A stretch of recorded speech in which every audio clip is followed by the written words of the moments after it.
ಅದ್ಭುತವಾದ ನಮ್ಮ ಕೊಡಗಿನ ಪೋರ್ಕ್ ಕರಿ ಈ ರೀತಿಯಲ್ಲಿ ರೆಡಿಯಾಗಿದೆ. ನೀವು ಕೇಳಿದ ಹಾಗೆ ಕಪ್ಪು ಮಸಾಲ ಹೇಗೆ ಮಾಡೋದು ಅಂತ ಕೇಳಿದ್ರಿ, ಅದನ್ನು ಕೂಡ ತಿಳಿಸ್ಕೊಟ್ಟಿದ್ದೀನಿ. ಹಾಗೆ ಪೋರ್ಕ್ ಕರಿ ಮಾಡೋದು ಹೇಗೆ ಅಂತ ಕೂಡ ತಿಳಿಸ್ಕೊಟ್ಟಿದ್ದೀನಿ. ನಮಸ್ತೆ ಎಲ್ಲರಿಗೂ, ಎಲ್ಲರನ್ನು ಸುಸಿಸ್ ಕಿಚನ್ಗೆ ಸ್ವಾಗತ ಮಾಡಿಕೊಂಡು ಇವತ್ತು ಅದ್ಭುತವಾದ ಅಡುಗೆ ಮಾಡ್ತಾ ಇದ್ದೀನಿ. ಬನ್ನಿ ಹೇಗೆ ಮಾಡೋದು ನೋಡೋಣ. ನಾನು ಮಾಡುವ ಅಡುಗೆಗಳು ನಿಮಗೆ ಇಷ್ಟ ಆಗ್ತಿದ್ರೆ ದಯಮಾಡಿ ಸಬ್ಸ್ಕ್ರೈಬ್ ಮಾಡಿಕೊಂಡು ನಿಮ್ಮ ಫ್ರೆಂಡ್ಸ್ ಆ್ಯಂಡ್ ಫ್ಯಾಮಿಲಿಗೆ ಹೆಚ್ಚು ಹೆಚ್ಚು ಶೇರ್ ಮಾಡಿ, ನನ್ನ ಚಾನಲ್ಗೆ ಸಪೋರ್ಟ್ ಮಾಡಿ. ಇವತ್ತು ನಾನು ನಮ್ಮ ಕೊಡಗಿನ ಶೈಲಿಯಲ್ಲಿ ಪೋರ್ಕ್ ಕರಿಯನ್ನು ಮಾಡಿ ತೋರಿಸ್ತಾ ಇದ್ದೀನಿ. ಅದು ಹೇಗೆ ಅಂತ ಹೇಳಿದ್ರೆ ಮಸಾಲೆ ಕೂಡ ರೆಡಿ ಮಾಡಿ ತೋರಿಸ್ತೀನಿ. ತುಂಬ ಜನರಿಗೆ ಮಸಾಲೆ ಮಾಡೋದು ಕನ್ಫ್ಯೂಷನ್ಸ್ ಇತ್ತು, ಏನೇನು ಇಂಗ್ರೀಡಿಯೆಂಟ್ಸ್ ಹಾಕ್ತಾರೆ, ಎಷ್ಟು ಹಾಕ್ತಾರೆ, ಎಷ್ಟು ಮಾಂಸ ತಗೊಳ್ತಾರೆ ಅಂತ. ನಾನಿವತ್ತು 2 kg ಪೋರ್ಕನ್ನು ತಗೊಂಡಿದ್ದೀನಿ. ಚೆನ್ನಾಗಿ ವಾಶ್ ಮಾಡಿ, ನೀರು ಸ್ವಲ್ಪನೂ ಇರಬಾರ್ದು, ಆ ಥರ ಹಿಂಡಿ ಇಟ್ಕೊಂಡಿದ್ದೀನಿ. ಇದನ್ನು ಇವತ್ತು ನಿಮ್ಮೊಂದಿಗೆ ಸಾರು ಮಾಡಿ ತೋರಿಸ್ತಾ ಇದ್ದೀನಿ. ನಾವು ಸ್ವಲ್ಪ ಸಾರು ಅಂದರೆ ನೀರು ಥರ ಮಾಡಲ್ಲ, ಗಟ್ಟಿ ಥರನೇ ಮಾಡಿದರೆ ಅದು ತುಂಬ ಚೆನ್ನಾಗಿರುತ್ತೆ. ಬಿಸಿ ಮಾಡಿ ಇಟ್ಕೊಂಡ್ರೆ 10 ಅಲ್ಲ 15 ದಿವಸ ಆದರೂ ಅದು ಹಾಳಾಗಲ್ಲ. ಗಟ್ಟಿ ಮಾಡಿದರೆ ಆ ರೀತಿಯಲ್ಲಿ ಮಾಡಿ ತೋರಿಸುವಂಥದ್ದು. ತೆಳ್ಳೆಗೆಲ್ಲ ಸಾರು ಮಾಡಲ್ಲ ಪೋರ್ಕನ, ಸಾಮಾನ್ಯ ಯಾರೂ ಮಾಡಲ್ಲ ನಮ್ಮ ಕಡೆ. ಬಟ್ ನಾನು ಲಾಸ್ಟ್ ಟೈಮ್ ಅಪ್ಲೋಡ್ ಮಾಡಿದಾಗ ತುಂಬ ಜನರು ಅದು ಸಾರಲ್ಲ ಸುಕ್ಕ ಆಗುತ್ತೆ ಅಂತ ಹೇಳ್ತಾರೆ. ನಮ್ಮ ಕಡೆ ಸಾರು ಅಂದರೆ ಅದೇ ಥರನೇ ಮಾಡುವಂಥದ್ದು, ಗಟ್ಟಿಯಾಗೇ ಮಾಡ್ತೀವಿ.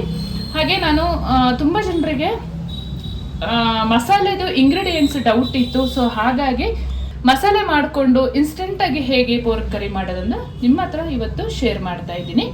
ಹಾಗೆ ನನ್ನ ಚಾನಲ್ ಮೇಲೆ ಹೀಗೇನೆ ನಿಮ್ಮ ಸಹಕಾರ ಸಪೋರ್ಟ್ ಇರಲಿ ಅಂತ ಕೇಳ್ಕೊಳ್ತಾ ವಿಡಿಯೋ ಸ್ಟಾರ್ಟ್ ಮಾಡೋಣ. ಚೆನ್ನಾಗಿ ವಾಶ್ ಮಾಡ್ಕೊಂಡಿದ್ದಾಗಿದೆ. ಮಣ್ಣಿನ ಪಾತ್ರೆಯಲ್ಲಿ ಮಾಡ್ಕೊಳ್ಬೇಕು, ತುಂಬ ಚೆನ್ನಾಗಾಗುತ್ತೆ. 2 kg ಅಳತೆಯಲ್ಲಿ ಹೇಳ್ತಾ ಇರುವಂಥದ್ದು. ಪಾತ್ರೆಗೆ ಹಾಕಿ ಉಪ್ಪು ಮೆಣಸು ಅರಿಶಿನ ಹಾಕಿ ಕಲಸಿ ಇಡೋಣ. ಒಂದು 1 hour ಎಲ್ಲ ಕಲಸಿ ಇಡಬೇಕು, ಆವಾಗ ತುಂಬ ಚೆನ್ನಾಗಾಗುತ್ತೆ. ದಿಢೀರಂತ ಮಾಡಿಕೊಂಡ್ರೆ ಅಷ್ಟು ಚೆನ್ನಾಗಾಗಲ್ಲ. ಸೊ ಆಯ್ಕೆ ಮಾಡ್ಕೊಳ್ಳುವಾಗ ಮಾಂಸನ ಚೆನ್ನಾಗಿರುವ ಮಾಂಸನೇ ಆಯ್ಕೆ ಮಾಡ್ಕೊಳ್ಳಿ.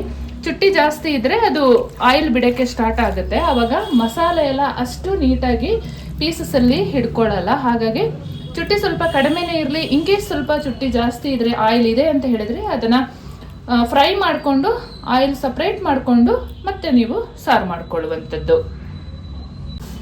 ರುಚಿಗೆ ತಕ್ಕಷ್ಟು ಕಲ್ಲುಪ್ಪನ್ನು ಸೇರಿಸ್ಕೊಳ್ತಾ ಇದ್ದೀನಿ. ಅಚ್ಚ ಖಾರದ ಪುಡಿ 1 ಚಮಚದಷ್ಟು ಹಾಕೊಳ್ತಾ ಇದ್ದೀನಿ. ನಾನು ಹಸಿರು ಮೆಣಸಿನಕಾಯಿ ಹಾಕ್ತೀನಿ, ಮತ್ತು ಸ್ವಲ್ಪ ಗಾಂಧಾರಿ ಮೆಣಸನ್ನು ಕೂಡ ಜಜ್ಜಿ ಹಾಕೊಳ್ಳುವಾಗ ಗಾಂಧಾರಿ ಮೆಣಸು ಸೇರಿಸಿ ಮಾಡಿಕೊಳ್ಳುವಂಥದ್ದು. 1.5 ಚಮಚದಷ್ಟು ಹಳದಿ ಪೌಡರ್. ಚೆನ್ನಾಗಿ ಇದನ್ನು ಕಲಸಿ ಇಡೋಣ. ಮಿಕ್ಸ್ ಮಾಡ್ಕೊಳ್ಳುವಾಗ ಮಾತ್ರ ನೀಟಾಗಿ ಮಿಕ್ಸ್ ಮಾಡ್ಕೊಳ್ಬೇಕು ಕೈಯಲ್ಲೇ. ಈ ರೀತಿಯಲ್ಲಿ ನೀಟಾಗಿ ಕಲಸಿ 1 hour ಇಡೋಣ. ನೀರು ಸ್ವಲ್ಪನೂ ಇರಬಾರ್ದು ನೋಡಿ, ನಾವು ಕಲಸುವಾಗ ನೀರು ಸ್ವಲ್ಪನೂ ಇಲ್ಲ. ನೀಟಾಗಿ ಹಿಂಡಿ ಮಾಂಸನ ತಗೊಳ್ಬೇಕು. ಒಂದು ಮಣ್ಣಿನ ಪಾತ್ರೆಯನ್ನು ಬಿಸಿಗೆ ಇಟ್ಕೊಂಡಿದ್ದೀನಿ. ಇವಾಗ ಮಸಾಲೆ ಹುರ್ಕೊಳ್ಳೋಣ. ಮೊದಲಿಗೆ 2 ದೊಡ್ಡ ಚಮಚದಷ್ಟು ಧನಿಯಾ ಕಾಳನ್ನು ಹುರ್ಕೊಳ್ಳೋಣ. ಕಪ್ಪಾಗಿ ಹುರ್ಕೋಬೇಕು. ಕಪ್ಪು ಮಸಾಲೆ ಅಂತ ಹೇಳಿದರೆ ಧನಿಯಾನೇ ಮೈನ್ ಇಂಗ್ರೀಡಿಯೆಂಟ್ಸ್. ಚೆಂದ ಕಪ್ಪಾಗಿ ಹುರಿದಾದ ಮೇಲೆ ಬೇರೆ ಇಂಗ್ರೀಡಿಯೆಂಟ್ಸನ್ನ ಹಾಕ್ಕೊಳ್ಬೇಕು. ಧನಿಯಾ ಕಾಳನ್ನ ಎಷ್ಟು ಚೆನ್ನಾಗಿ ಹುರಿತೀವಿ ಅಷ್ಟು ಚೆನ್ನಾಗಾಗುತ್ತೆ. ಆದರೆ ಹೈ ಫ್ಲೇಮ್ ಇಟ್ಕೊಂಡು ಹುರಿಬಾರ್ದು, ನಿಧಾನವಾಗಿ ಹುರ್ಕೊಳ್ಬೇಕು. ಒಂದೇ ಸರಿ ಕಪ್ಪು ಮಾಡಿಕೊಂಡ್ರೆ ಅದು ಚೆನ್ನಾಗಾಗಲ್ಲ. ಅಷ್ಟು ಮೇಲೆ ಮಾತ್ರ ಕಪ್ಪಾಗಿ ಒಳಗಡೆ ಎಲ್ಲ ಬೆಂದಿರಲ್ಲ, ಅದು ಕೂಡ ಚೆನ್ನಾಗಾಗಲ್ಲ. ನಿಧಾನವಾಗಿ ಧನಿಯಾ ಕಾಳನ್ನ ಹುರ್ಕೊಳ್ಬೇಕು.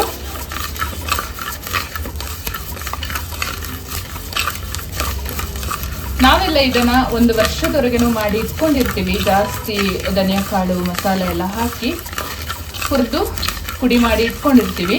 ಜಾಸ್ತಿ ನೈಸಾಗಿ ಪುಡಿ ಮಾಡ್ಕೊಳ್ಬಾರ್ದು, ಸ್ವಲ್ಪ ತರಿತರಿಯಾಗಿ ಮಾಡ್ಕೊಳ್ಬೇಕು. ಈ ಹದದಲ್ಲಿ 3/4 ಭಾಗದಷ್ಟು ಧನಿಯಾ ಕಾಳು ಫ್ರೈ ಆದ ಮೇಲೆ ಮಿಕ್ಕಿದ ಪದಾರ್ಥನ ಸೇರಿಸ್ಕೊಳ್ಳೋಣ.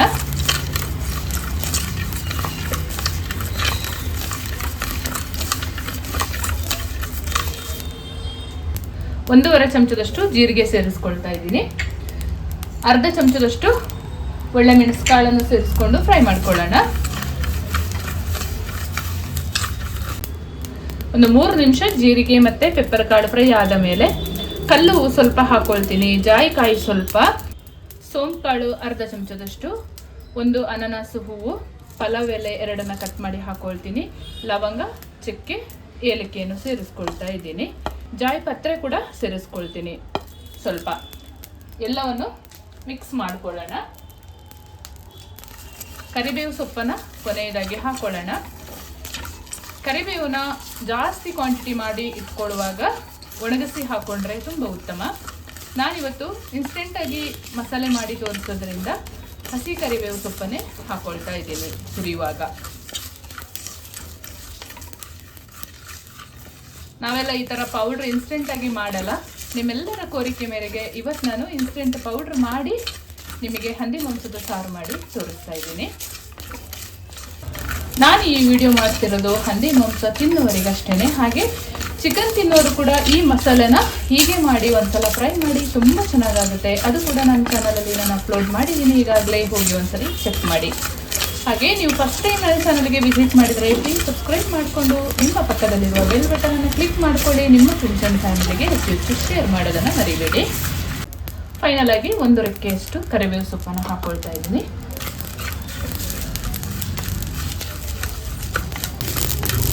ಸಣ್ಣಗಾದ್ಮೇಲೆ ಸ್ವಲ್ಪ ತರಿಯಾಗಿ ಪೌಡ್ರ್ ಮಾಡ್ಕೊಳ್ಳೋಣ.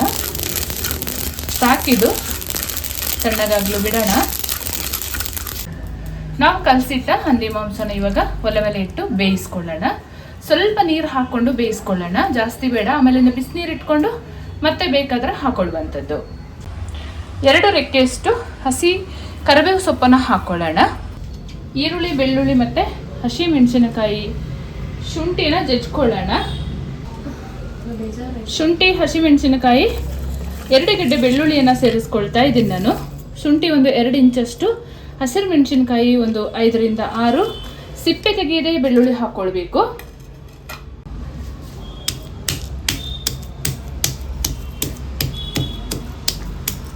ಈ ರೀತಿಯಲ್ಲಿ ಜಜ್ಜಿ ಪೋರ್ಕ್ ಕರಿ ಮಾಡಿದ್ರೆ ತುಂಬ ಸೂಪರ್ ಆಗಿರುತ್ತೆ.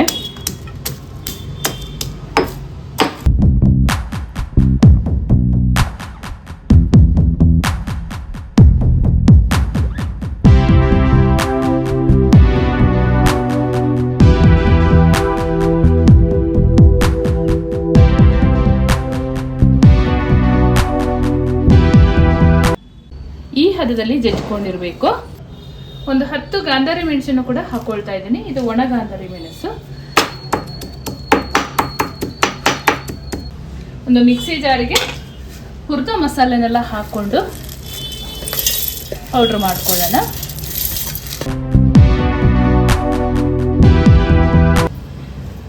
ಈ ಹದದಲ್ಲಿ ಕಪ್ಪು ಮಸಾಲೆ ಮಾಡಿಕೊಂಡ್ರೆ ಆಯಿತು. ತೀರಾ ನೈಸ್ ಇರಬಾರದು, ಸ್ವಲ್ಪ ತರಿಯಾಗಿ ಇರಬೇಕು.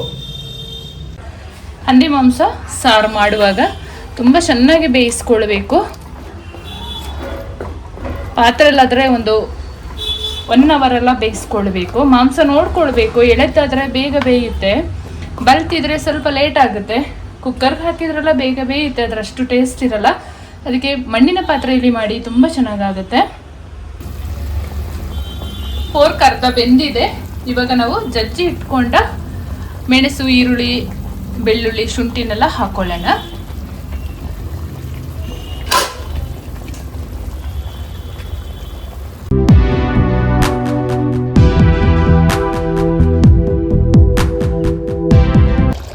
ಒಂದು 2 ಸ್ಪೂನಷ್ಟು ತೆಗೆದಿಟ್ಕೊಂಡಿದ್ದೀನಿ ನಾನು. ಮಸಾಲೆ ಹಾಕಿದ ಮೇಲೆ ಚಂದ ಮಿಕ್ಸ್ ಮಾಡ್ಕೊಳ್ಳೋಣ. ಉರಿ ಸ್ವಲ್ಪ ಕಡಿಮೆ ಮಾಡ್ಕೊಳ್ಬೇಕು. ಮಸಾಲೆ ಹಾಕಿ ನಮ್ಮ ಕಾಚಂಪುಳಿ ಹಾಕಿ ಮಾಡಿಕೊಂಡ್ರೆ ತುಂಬ ಚೆನ್ನಾಗಾಗುತ್ತೆ. ನೀವು ನಿಮ್ಮ ಮನೆಯಲ್ಲಿ ಕಾಚಂಪುಳಿ ಇಲ್ಲ ಅಂತ ಹೇಳಿದರೆ ನೀವು ಲೆಮನ್ ಜ್ಯೂಸನ್ನು ಆ್ಯಡ್ ಮಾಡ್ಕೊಳ್ಬೋದು. ಅದು ಕೂಡ ತುಂಬ ರುಚಿ ಕೊಡುತ್ತೆ ಹಂದಿ ಮಾಂಸ ಸಾರಿಗೆ. ಚೆಂದ ಮಿಕ್ಸ್ ಮಾಡಿಕೊಂಡು ಒಂದು ಮಧ್ಯಮ ಉರಿಯಲ್ಲಿ ಒಂದು 20 ನಿಮಿಷ ಬೇಯಿಸ್ಕೊಳ್ಳೋಣ. ಸ್ವಲ್ಪನೂ ನೀರು ಇರಬಾರ್ದು. ನಾವು ಬೇಯಿಸ್ಕೊಳ್ಳುವಾಗ ಅಷ್ಟೇ ನೀರು ಹಾಕ್ಕೊಳ್ಬೇಕು. ನೋಡಿ, ಚೆನ್ನಾಗಿ ನೀರನ್ನು ಬತ್ತಿಸ್ಕೊಳ್ಬೇಕು. ಆವಾಗ ಇದು ಬಿಸಿ ಮಾಡಿ ಇಟ್ಟರೆ ತುಂಬ ದಿನ ಕೆಡದಂಗೆ ಇಡ್ಬೋದು. ನೀರಿದ್ರೆ ಅಷ್ಟು ಚೆನ್ನಾಗಾಗಲ್ಲ. ಮತ್ತು ನಾನು ತಗೊಂಡಿರುವಂಥ ಪೋರ್ಕಲ್ಲಿ ನೋಡಿ ಸ್ವಲ್ಪನೂ ಎಣ್ಣೆ ಇಲ್ಲ. ಈ ರೀತಿಯ ಮಾಂಸನ ಆಯ್ಕೆ ಮಾಡ್ಕೊಳ್ಬೇಕು. ಇಲ್ಲ, ನಾನು ಮೊದಲೇ ಹೇಳಿದ ಹಾಗೆ ಚುಟ್ಟಿ ಇದ್ದರೆ ನೀವು ಅದನ್ನು ಸ್ವಲ್ಪ ಎಣ್ಣೆ ತೆಗೆದು ಆಮೇಲೆ ಸಾರಿಗೆ ಹಾಕೊಳ್ಳುವಂಥದ್ದು. ಇವಾಗ ರುಚಿಗೆ ತಕ್ಕಷ್ಟು ಕಾಚಂಪುಳಿಯನ್ನು ಸೇರಿಸ್ಕೊಳ್ಳೋಣ. ಅರ್ಧ ಚಮಚದಷ್ಟು ಕಾಚಂಪುಳಿಯನ್ನು ಸೇರಿಸ್ಕೊಳ್ತಾ ಇದ್ದೀನಿ. ಯಾವತ್ತು ಹಂದಿ ಮಾಂಸ ಸಾರಲ್ಲಿ ಹುಳಿ ಸ್ವಲ್ಪ ಮುಂದಿದ್ರೆ ತುಂಬ ರುಚಿ ಕೊಡುತ್ತೆ. ಎಳ್ಳಿಕಾಯಿ ನೀರು ಕೂಡ ಸೇರಿಸ್ಕೊಳ್ಬೋದು, ಇಲ್ಲ ಲೆಮನ್ ಜ್ಯೂಸ್ ಆದರೂ ಆ್ಯಡ್ ಮಾಡ್ಕೊಳ್ಬೋದು. ಫೈನಲ್ ಆಗಿ ಪೋರ್ಕ್ ಕರಿ ರೆಡಿಯಾಗಿದೆ. ಸಣ್ಣದಾಗಿ ಕಟ್ ಮಾಡಿದ ಕೊತ್ತಂಬರಿ ಸೊಪ್ಪನ್ನು ಹಾಕೊಳ್ಳೋಣ. ಇದ್ರೆ ಹಾಕೊಳ್ಳಿ, ಇಲ್ಲ ಅಂತ ಹೇಳಿದ್ರೆ ಸ್ಕಿಪ್ ಮಾಡ್ಬೋದು. ಊರಲ್ಲೆಲ್ಲ ಇರಲ್ಲ, ಹಾಗೆ ಮಾಡ್ಕೊತೀವಿ, ತುಂಬ ಚೆನ್ನಾಗಾಗುತ್ತೆ. ಚೆಂದ ಮಿಕ್ಸ್ ಮಾಡಿಕೊಂಡು ಸರ್ವ್ ಮಾಡ್ಕೊಳ್ಳೋಣ. ನಮ್ಮ ಈ ಪಂದಿ ಕರಿ ಜೊತೆ ಕಡಂಬಿಟ್ಟು ಸೂಪರ್ ಕಾಂಬಿನೇಷನ್. ಒಂದ್ಸಲ ಟ್ರೈ ಮಾಡಿ. ನಾವು ಅಕ್ಕಿ ತರಿ ಹಾಕಿ ಕಡಂಬಿಟ್ಟು ಮಾಡ್ತೀವಲ್ಲ, ಅದನ್ನು ಮಾಡಿದರೆ ತುಂಬ ಚೆನ್ನಾಗಿರುತ್ತೆ. ಇಡ್ಲಿ ಜೊತೆ ಕೂಡ ತುಂಬ ಚೆನ್ನಾಗಾಗುತ್ತೆ. ಅದ್ಭುತವಾದ ನಮ್ಮ ಕೊಡಗಿನ ಪೋರ್ಕ್ ಕರಿ ಈ ರೀತಿಯಲ್ಲಿ ರೆಡಿಯಾಗಿದೆ. ನೀವು ಕೇಳಿದ ಹಾಗೆ ಕಪ್ಪು ಮಸಾಲ ಹೇಗೆ ಮಾಡೋದು ಅಂತ ಕೇಳಿದ್ರಿ, ಅದನ್ನು ಕೂಡ ತಿಳಿಸ್ಕೊಟ್ಟಿದ್ದೀನಿ. ಹಾಗೆ ಪೋರ್ಕ್ ಕರಿ ಮಾಡೋದು ಹೇಗೆ ಅಂತ ಕೂಡ ತಿಳಿಸ್ಕೊಟ್ಟಿದ್ದೀನಿ. ತುಂಬ ಜನರಿಗೆ ಕಪ್ಪು ಮಸಾಲೆ ಮಾಡೋದು ಕನ್ಫ್ಯೂಷನ್ಸ್ ಇತ್ತು. ಸೊ ಇವತ್ತು ನನ್ನ ವಿಡಿಯೋದಲ್ಲಿ ಮಸಾಲೆ ಮಾಡಿ ಪೋರ್ಕ್ ಕರಿಯನ್ನು ಮಾಡಿದ್ದೀನಿ. ಎಲ್ಲರೂ ನೋಡಿ ಮನೆಯಲ್ಲಿ ಟ್ರೈ ಮಾಡಿ. ಪೋರ್ಕ್ ತಿನ್ನೋರಿಗಷ್ಟೇ ಹೇಳ್ತಾ ಇರೋದು. ಹಾಗೆ ಕಪ್ಪು ಮಸಾಲೆನ ಚಿಕನ್ ಮತ್ತು ಫಿಶ್ಗೆ ಹಾಕಿ ಮಾಡಬೇಕು, ತುಂಬ ಅದ್ಭುತವಾಗಿರುತ್ತೆ. ಹಾಗೆ ನನ್ನ ಚಾನಲ್ಗೆ ನೀವು ಫಸ್ಟ್ ಟೈಮ್ ವಿಸಿಟ್ ಮಾಡಿದರೆ ಪ್ಲೀಸ್ ಸಬ್ಸ್ಕ್ರೈಬ್ ಮಾಡಿಕೊಂಡು ಪಕ್ಕದಲ್ಲೇ ಇರುವ ಬೆಲ್ ಬಟನನ್ನು ಕ್ಲಿಕ್ ಮಾಡೋದನ್ನು ಮರಿಬೇಡಿ. ನಾನು ಯಾವುದೇ ಹೊಸ ವಿಡಿಯೋ ಮಾಡಿ ಅಪ್ಲೋಡ್ ಮಾಡಿದಾಗ ನಿಮಗೆ ಫಸ್ಟ್ ನೋಟಿಫಿಕೇಶನ್ ಬರುತ್ತೆ. ಹಾಗಾಗಿ ಮುಂದೆ ಅದ್ಭುತವಾದ ಹೊಸ ಅಡುಗೆಯೊಂದಿಗೆ ನಿಮ್ಮನ್ನು ಭೇಟಿ ಮಾಡ್ತೀನಿ. ಅಲ್ಲಿವರೆಗೂ ತುಂಬ ಹೃದಯದ ಧನ್ಯವಾದಗಳು.